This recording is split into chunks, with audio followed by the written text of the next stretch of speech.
आत्मा के कल्याण का रास्ता।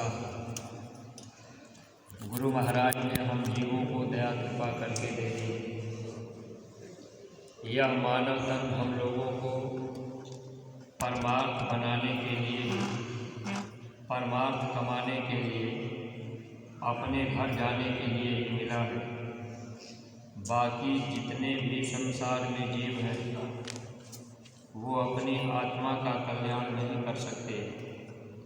मनुष्य शरीर ही एक ऐसा अवसर हम जीवों को मालिक देते हैं जिससे हम सब लोग हमेशा के लिए सुखी और आज़ाद हो जाएं।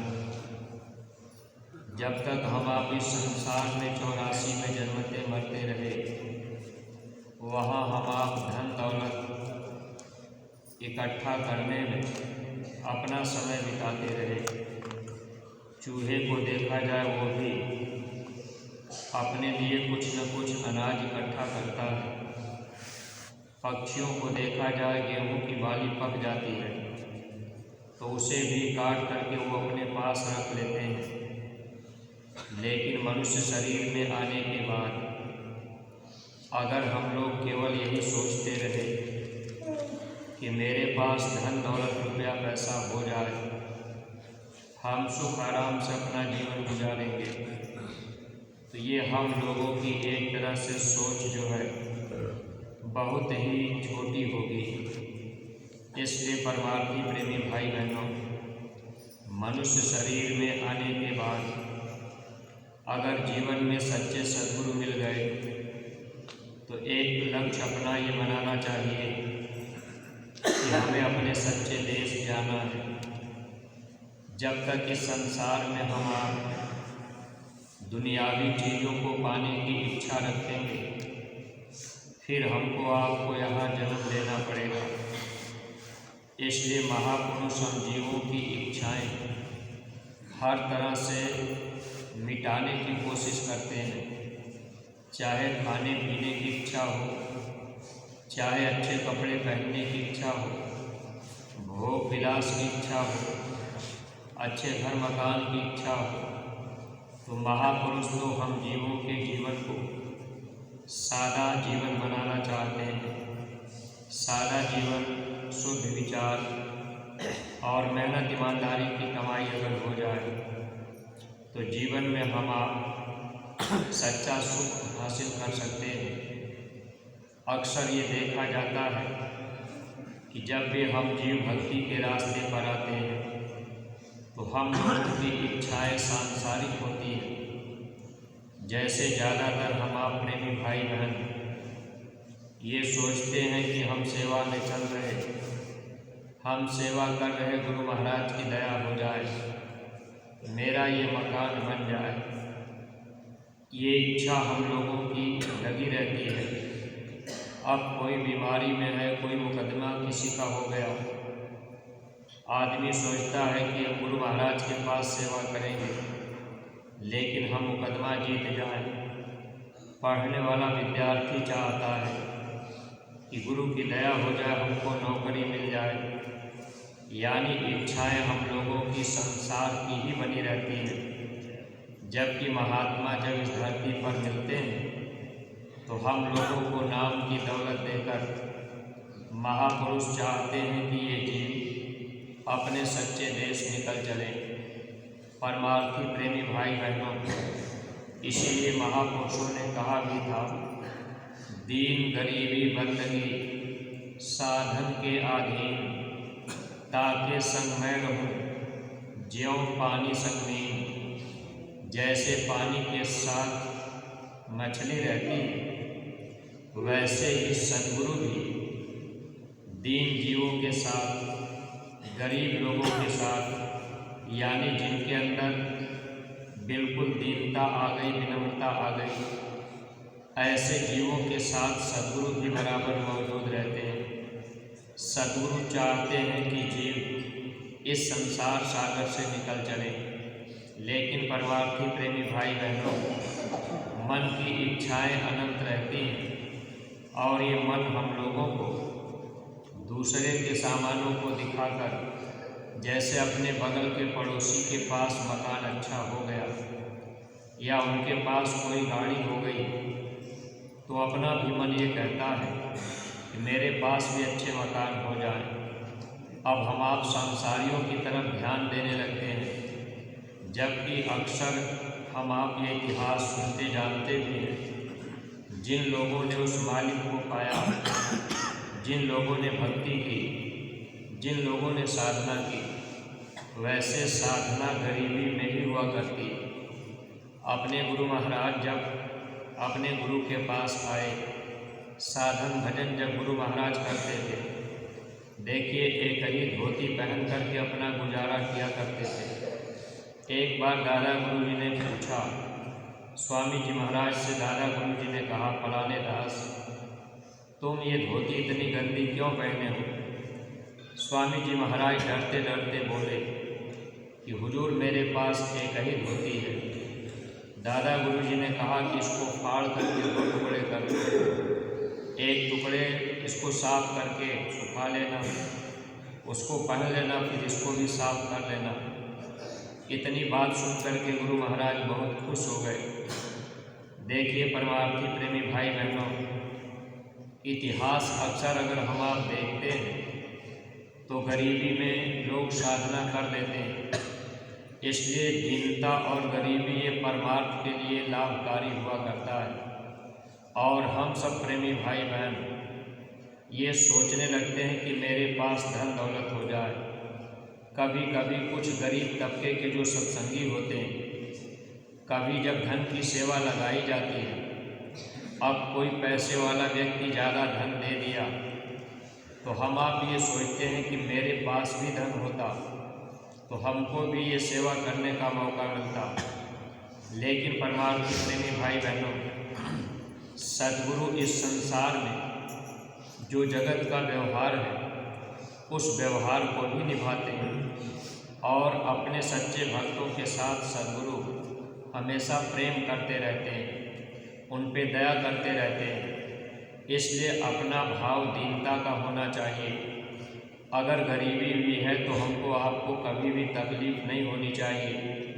जब गुरु महाराज ने नाम की दौलत दे दी, जो दौलत आत्मा की दौलत है और हम लोग आत्मा हैं, तो फिर हम आप गरीब कहाँ रह गए। लेकिन शरीर का धन न होने से, किसी के पास अगर शरीर का धन नहीं है, रहने के लिए मकान नहीं है, चलने के लिए गाड़ी नहीं है, तो मन कह देता है कि हम तो बड़े गरीब हैं। लेकिन सत्संगी प्रेमी भाई बहनों, हम लोग आत्मा है, नाम की दौलत मिल गई। अब हम लोगों के अंदर हमेशा क्षमता होनी चाहिए। कभी भी ये नहीं सोचना चाहिए कि हमारे पास धन दौलत नहीं है। जो अपनी असली दौलत है, वो दौलत गुरु महाराज हम लोगों को दे दिए। इसी दौलत को पाने के लिए बड़े बड़े राजे महाराजे राजपाट को छोड़कर जंगलों में जाया करते थे। देखिए गुरु अर्जुन साहिब के समय का दृष्टांत दिखाता है। एक भाई मंझ, जिनका नाम था मंझ, भाई मंझ बड़े जमींदार थे। उनके पास हाथी घोड़े फौज फाटे थे। संयोग से एक दिन गुरु अर्जुन साहिब के सत्संग में चले गए। जब सत्संग में बैठ करके सत्संग ध्यान से सुनने लगे तो भाई मंझ को सत्संग बड़ा अच्छा लग गया। संस्कार जागृत हो गए। कभी कभी ऐसा होता है जैसे गुरु के करीब आने के बाद सत्संग के वचन सबको अच्छे नहीं लगते और किन्हीं किन्हीं जीवों को सत्संग के वचन अच्छे लग जाते हैं, उनका संस्कार जग जाता है। इसीलिए सत्संगी प्रेमी भाई बहनों, ये समय से संस्कार भी जग जाता है। इसलिए हम सत्संगी प्रेमियों को जो काम पूज्य महाराज जी ने सौंपा है गांव गोद लेकर के प्रचार करने का, कब किसका संस्कार जग जाए, कब किसके अंदर महापुरुष की वचन लग जाए, कब किसके विचार बदल जाए कि हम भी चलिए महापुरुष के पास चलते हैं। ये काम अगर हम आप करते रहेंगे, गांव गोद लेकर के प्रचार करते रहेंगे, तो इसका बहुत बड़ा लाभ हम प्रेमी भाई बहनों को मिलता जाएगा। जब भाई मंझ गुरु अर्जुन साहिब के सत्संग में पहुँचे, सत्संग अच्छा लगा, तो उन्होंने नाम के लिए इच्छा जाहिर कर दी कि हुजूर हमको वो नाम की दौलत मिल जाए। अब देखिए, संस्कार जगने पर उनके अंदर सत्संग सुनते ही नाम की इच्छा जागृत हो गई कि हमको नाम मिल जाए। गुरु अर्जुन साहिब ने पूछा कि बताओ तुम किसको मानते हो? तो उन्होंने बता दिया कि मैं तो सुल्तान सखी सरवर का उपासक हूँ।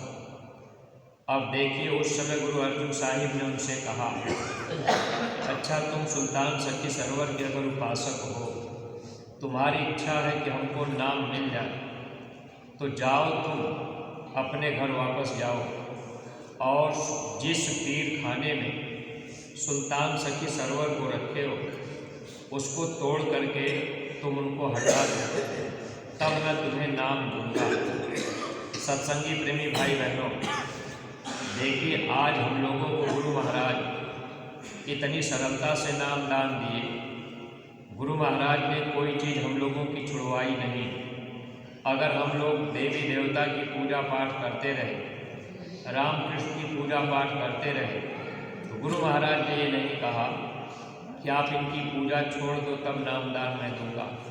स्वामी जी महाराज ने जो सुविधा, जो सरलता हम जीवों के लिए दी है, अगर हम लोग इससे लाभ नहीं उठा पाए तो ये जीवन हम लोगों का धोखे में जा रहा है।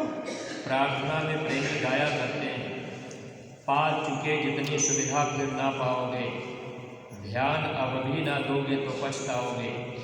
जो सुविधा और सरलता गुरु महाराज ने दे दी, गांव गोद लेकर के प्रचार करना, और ये धर्म का बहुत बड़ा काम, तन की बहुत बड़ी सेवा, अगर ये काम भी हम आप न कर पाए तो इसका मतलब ये है कि ये मन हम लोगों को धोखा देगा। मन के धोखे से ही हम आप इस संसार में कितनी बार जन्मते और मरते रहे, नरकों 84 में हम आप पीड़ा उठाते रहे। गुरु महाराज मिल गए, रास्ता मिल गया, नाम दान मिल गया। गुरु महाराज ने ये नहीं कहा कि आप सब पूजा पाठ छोड़ देना। फिर भी सत्संगी प्रेमी भाई बहनों, जीवन में जब गुरु मिल जाए तो गुरु पूजा में सबकी पूजा, जस समुद्र और नदी समूजा। गुरु सेवा में सबकी सेवा, रंचक मम मानो न भेवा। अगर जीवन में गुरु मिल जाए तो गुरु की पूजा में सबकी पूजा हो जाती है। अलग से कोई तीज त्यौहार, देवी देवताओं की पूजा पाठ करने की ज़रूरत नहीं रहती। अगर गुरु की सेवा हो गई तो सबकी सेवा उसमें शामिल हो जाती है। लेकिन हम आप जब गुरु के वचनों पर विश्वास कर लें और उनके वचनों को पकड़ करके गुरु की सेवा में लग जाएं, तो हम जीवों का काम बन जाए। आखिर गुरु अर्जुन साहिब के कहने पर भाई मंझ ने वही काम किया। वो अपने घर गए और पीर खाने में जो सुल्तान सखी सरवर की उन्होंने वहाँ ईंटे से प्रतिमा बनाई थी, उसको तोड़ तोड़ करके ईंटे बिखेर दी। गांव के लोगों ने मना भी किया कि भाई ये तुम क्या कर रहे हो? अगर तुम इनकी पूजा करते थे, तुम इनको मानते थे, अगर इनको तुम नहीं मानोगे, इनकी पूजा नहीं करोगे, पीर खाने को तोड़ रहे हो, तो तुम बहुत परेशान हो जाओगे। लेकिन देखिए, एक बार सत्संग सुन लेने पर भाई मंच के अंदर गुरु के प्रति इतना विश्वास बढ़ गया। नाम की दौलत भी नहीं मिली थी, लेकिन बिना नाम पाए जब गुरु अर्जुन साहिब ने कहा कि तुम पीर खाने को हटा दो तब मैं तुझे नाम दूंगा, गुरु के आदेश का उन्होंने पालन कर लिया। इतना विश्वास गुरु के ऊपर शुरू में हो गया। हम आप सत्संगी प्रेमी भाई बहन देखिए, गुरु महाराज के पास आते जाते हैं। अब कभी किसी चीज़ की इच्छा अगर बन गई, गुरु से हम आप फरियाद कर लिए, अगर मांग लिए, मुकदमा जीत गए तो हम आप खुश हो गए कि गुरु महाराज ने दया कर दी। खेती में अच्छा पैदा हो गया तो हम आप कहते हैं गुरु महाराज की बड़ी दया है। अगर दुकान अच्छी चलने लगी तब हम आप ये कहते हैं कि गुरु महाराज की बड़ी दया है।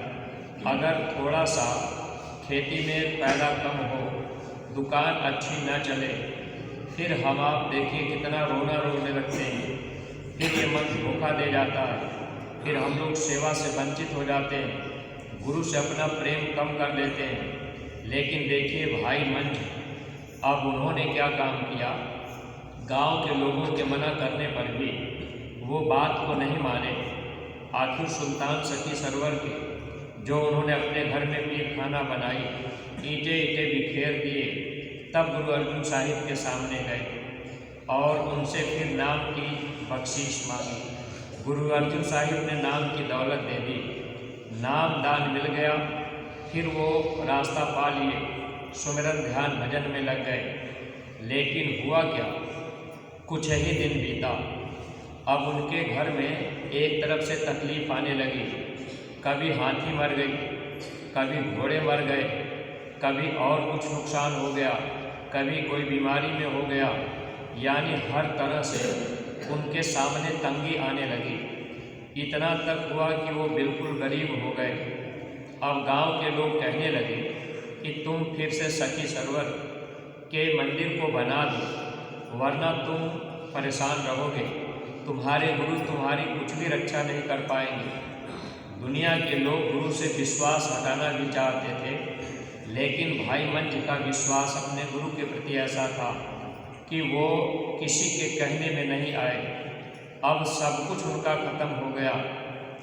इतना तक स्थिति बन गई, गरीबी आ गई। अब वो किसी तरह से गुजारा करते थे। फिर गांव के लोगों का कर्जा भी हो गया। गांव के लोग कर्ज भी मांगते थे, वो कर्ज चुकता भी नहीं कर पाते थे।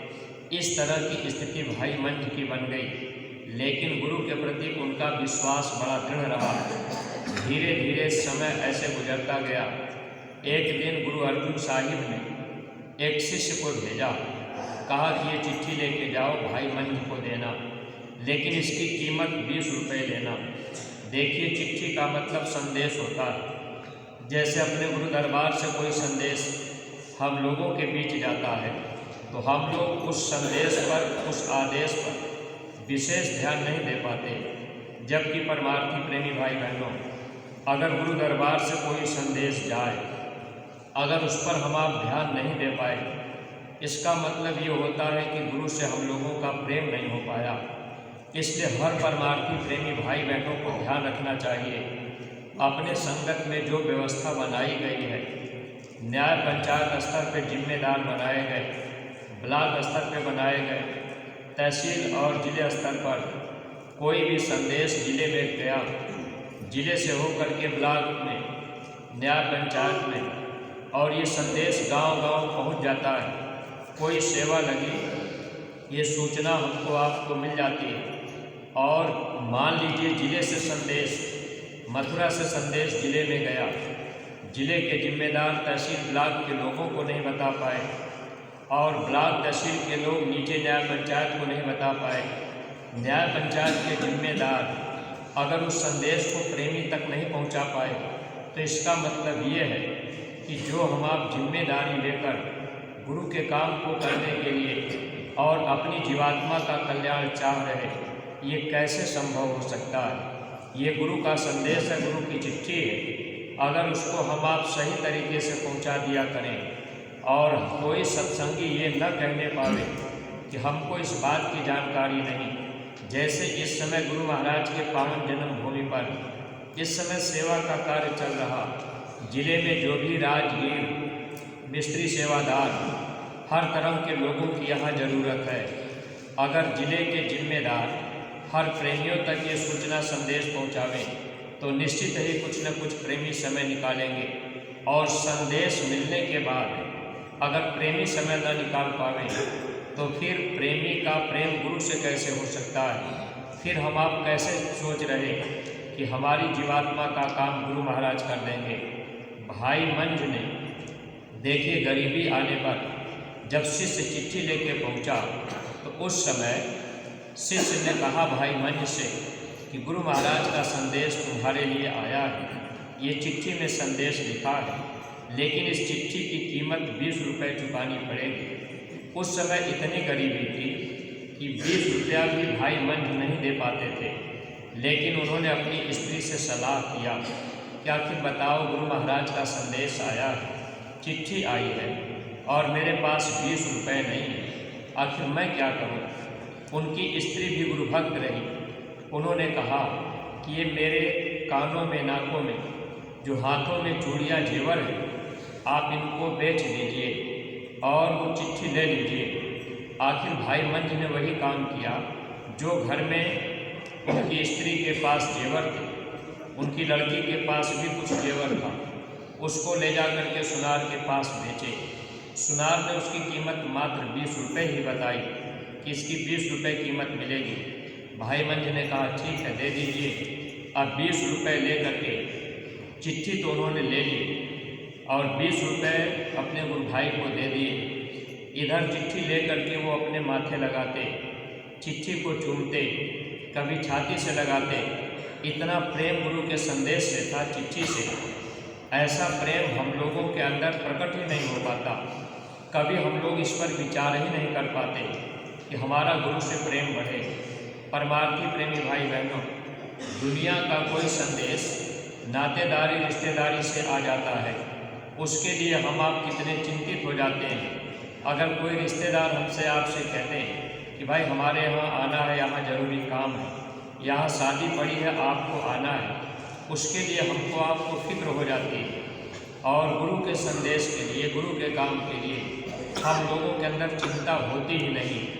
जबकि इस बात को हम आप जानते हैं, परमार्थ के रास्ते पर आने के बाद महापुरुषों ने कहा भी था, जगत रूठे तो रूठन दे, हमें है काम सद्गुरु से। ये संसार अपने काम नहीं आता, अगर कोई अपने काम आता है तो सद्गुरु आते हैं। परमार्थी प्रेमी भाई बहनों, इसलिए इस मार्ग पर गुरु से प्रेम करना हम प्रेमियों को सीखना पड़ेगा। जो भी दृष्टांत हम आप सुनते हैं, उसका मूल मतलब ये होता है कि हम लोग भी उसको, उस दृष्टांत को अपने ऊपर उतारें कि हम उसके काबिल हैं कि नहीं। कोई संदेश आया, हम उसको पूरा कर पा रहे कि नहीं। जैसे गांव गोद लेने का संदेश, जन जन तक संदेश पहुंचाने का काम, ये हर परमार्थी प्रेमियों को दिया गया।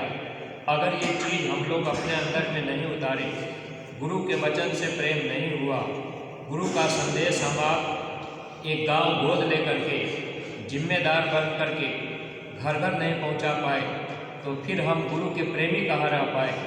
अब तो ये जिम्मेदारियां हर सत्संगी को दी गई ताकि सब के सब लोग इस काम को करने में लग जाएं। अगर इस संदेश को हम आप लोगों के बीच पहुंचाते तो निश्चित ही हम लोग दया के पात्र बनते जाते। सत्संगी प्रेमी भाई बहनों, ऐसे साल 2 साल जब और बीता, एक दिन गुरु अर्जुन साहिब ने फिर एक चिट्ठी, दूसरी चिट्ठी लिखी और एक शिष्य को भेजा कि जाओ भाई मंझ को दे आओ, लेकिन इस चिट्ठी की कीमत 25 रुपये मांगना। जब दूसरी चिट्ठी पहुंची, दूसरा संदेश पहुंचा, उस समय भाई मंझ के पास पैसे नहीं थे, गरीबी इतनी थी, किसी तरह से गुजारा करते थे। घास काट करके, बेच करके उसी से अपना गुजारा कर लिया करते थे। जबकि जमींदार आदमी थे, घास काटना भी नहीं आता था। फिर भी समय और परिस्थिति के अनुसार मनुष्य काम अपने हिसाब से कर ही देता है। अब उस समय भाई मंझ के सामने जब चिट्ठी दोबारा पहुंची तो उसकी कीमत 25 रुपये थी कि भाई आप 25 रुपये कीमत दे दो, ये चिट्ठी गुरु महाराज की हम आपको दे देंगे। अब उनके अंदर ये प्रेम है कि हमको चिट्ठी मिल जाए, हम संदेश पढ़ लें, लेकिन 25 रुपये नहीं थे। तब उन्होंने अपनी स्त्री से कहा, एक स्त्री थी, एक बेटी थी और भाई मंझ, ये 3 लोग थे। भाई मंझ ने अपनी स्त्री से कहा कि देखो, एक समय था कि हमारी बेटी की शादी वो गांव के चौधरी अपने बेटे से करना चाहते थे, तो वो शादी उस समय मैंने नहीं की, लेकिन अब तुम चौधरानी के पास जाओ और उनसे कह दो कि ये रिश्ता हम पक्का करते हैं, लेकिन इसके बदले में 25 रुपये तुम उनसे मांग लो। अब भाई मंझ की स्त्री गांव के चौधरानी के पास गई।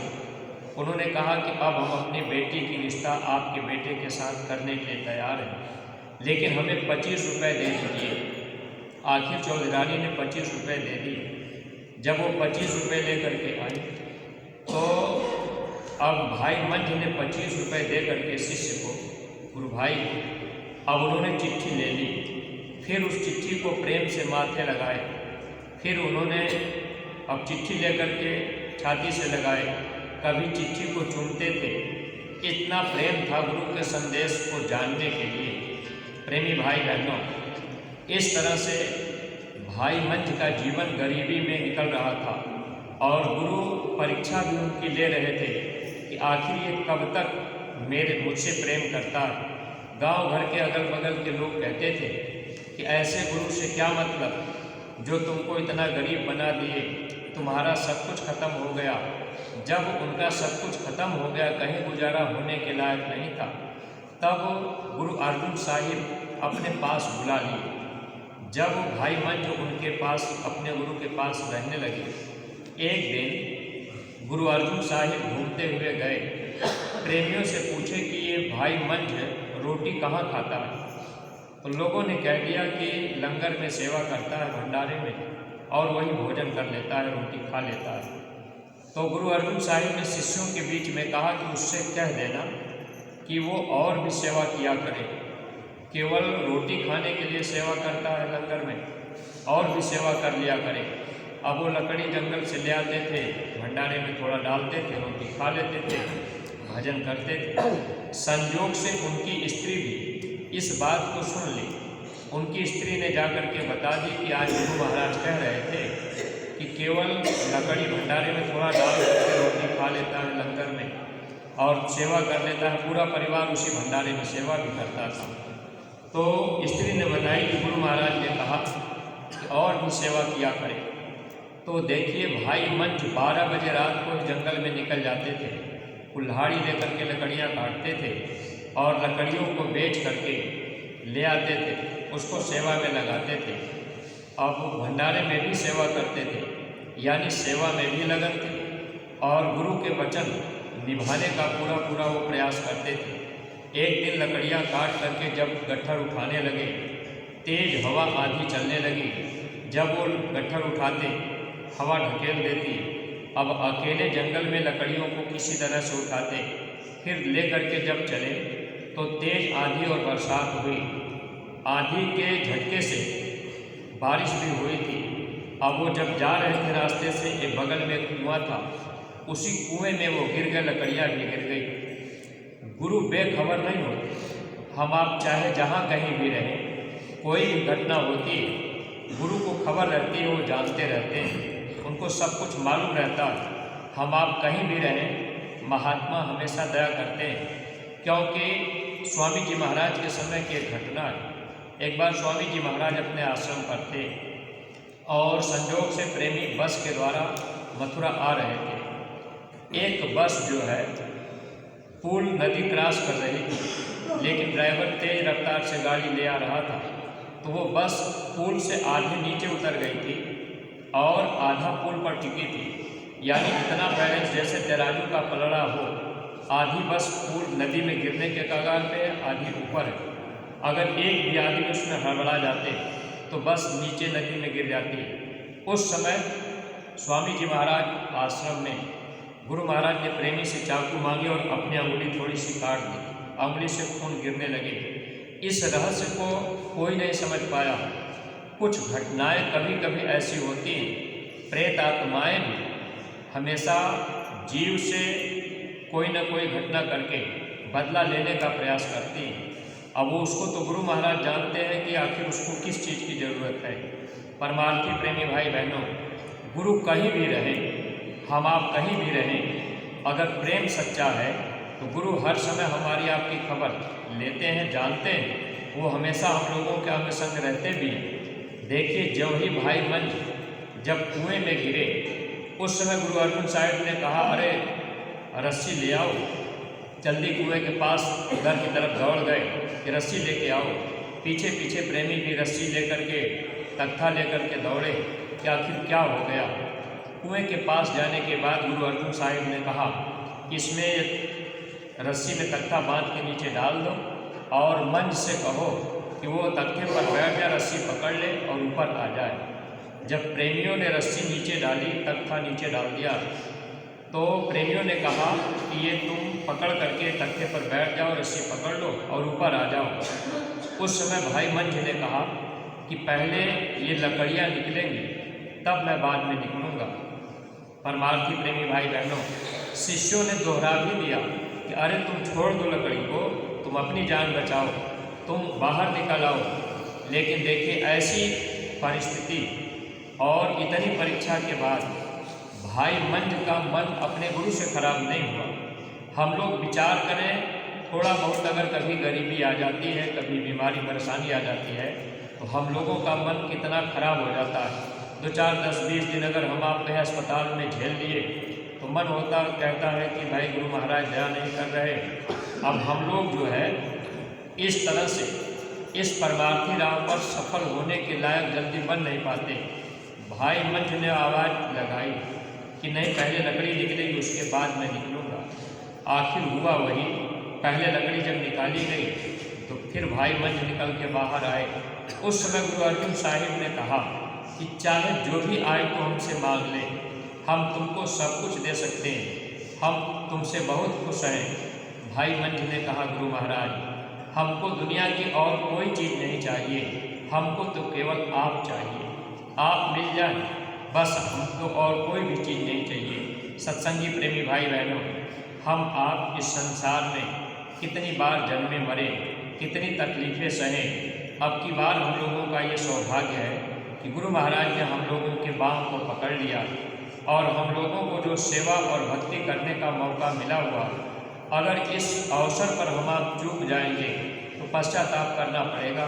इसलिए प्रत्येक सत्संगी प्रेमी भाई बहन इस काम को तो हम आप जरूर करें कि एक एक गांव को हम आप गोद दें, हर गांव में गुरु महाराज का संदेश पहुँचे और हर गांव से कुछ न कुछ लोग निकल करके जब हम आप संदेश बार बार पहुँचाते रहेंगे तो लोगों के संस्कार कब जग जाएंगे, महात्मा के वचन कब असर कर जाएंगे। क्योंकि जो बातें गुरु महाराज ने कही, जैसे गुरु अर्जुन साहिब के सत्संग से अब उस समय उनके ऊपर संस्कार जग गया, विचार बदल गया, नाम पाने की इच्छा हो गई। उसी तरह से अगर हम लोग भी गुरु महाराज की बातें घर घर पहुँचावें तो ये गुरु महाराज का संदेश जब पहुँचेगा तो कब किसका संस्कार जग जाएगा, कब किसके विचार बदल जाएंगे, कब गांव का कौन आदमी कह देगा कि भाई हम भी मथुरा चलेंगे। इस चीज़ को हम आप नहीं जानते, लेकिन ये संदेश हम लोग अगर नहीं पहुंचा पाए तो इसका कर्मदोष हम प्रेमी भाई बहनों को लगेगा। इसलिए सत्संगी प्रेमी भाई बहनों, इस काम को करने में हम लोगों को अपनी विशेष रूप से भूमिका निभानी चाहिए कि भाई हम एक गांव गोद लेंगे, हम गांव में प्रचार करेंगे।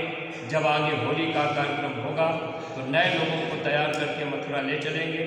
स्वामी जी महाराज ने ये कहा था कि मैं अपने एक एक बच्चे की पूजा करवा दूँगा, तो पूजा ऐसे तो हो नहीं पाएगी। अगर गुरु महाराज के काम को हम आप करेंगे तो दुनिया के लोग, देखिए अब हमको आपको लोग बहुत बड़ा समझेंगे कि भाई ये बहुत अच्छे आदमी हैं, बहुत साधु हैं, ये सज्जन हैं। इस तरह से हमारी आपकी कदर भी लोग करेंगे। स्वामी जी महाराज ने जो परिश्रम किया है अकेले, अगर हम आप इतने प्रेमी भाई बहन गुरु महाराज के काम को करने में लग जाएं तो लोगों के विचार बदल जाएं। स्वामी जी महाराज ने कहा था कि जब मेरे पास 10 करोड़ आदमी हो जाएंगे तो 20 करोड़ मेरे पास भुजा हो जाएगी और 20 करोड़ पैर हो जाएंगे। तो 20 करोड़ भुजा एक साथ काम करें, 20 करोड़ आदमी एक साथ आवाज़ लगावें, एक संदेश गुरु महाराज का सुनावें, तो निश्चित है इसका बहुत बड़ा प्रभाव पड़ेगा और लोगों के विचारों में परिवर्तन होगा।